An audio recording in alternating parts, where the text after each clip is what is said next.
Assalamu alaikum rahmatullahi wa barakatuh. Hormatlı mekendештер, Kırgız elim, Kırgız yurtum, жерлештерим.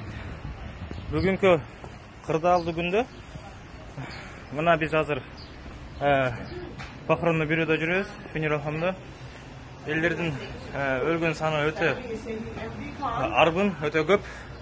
Ошол себептен кимде ким өзүнүн достору же тааныштары же туугандары каза болуп больницадан жатып же үйдө жатып каяка барарын билбей эмне кыларын билбей аткан болсо бизге түздөн түз байланышсаңыздар болот. Биз сиздерге колдон келишинче жардам беребиз.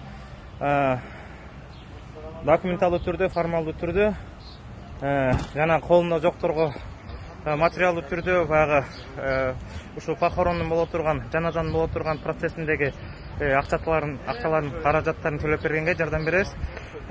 Андыктан кайрылыңыздар, колдон келишинче.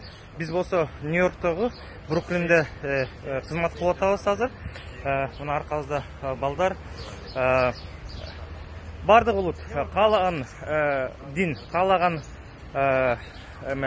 бул дүйнөнүн булуң бурчундагы каалаган кыргызбы, өзбекпи, казакпы, орус болобу бардыгына колдон келишинче адам баласына деги эле жардам бергенге аракет кылабыз. Ошол себептен кайрылыңыздар, эгерде жардам керек боло турган болсо. Барыңыздар, оорубаңыздар. Ассаламу алейкум рахматуллахи ва баракатух.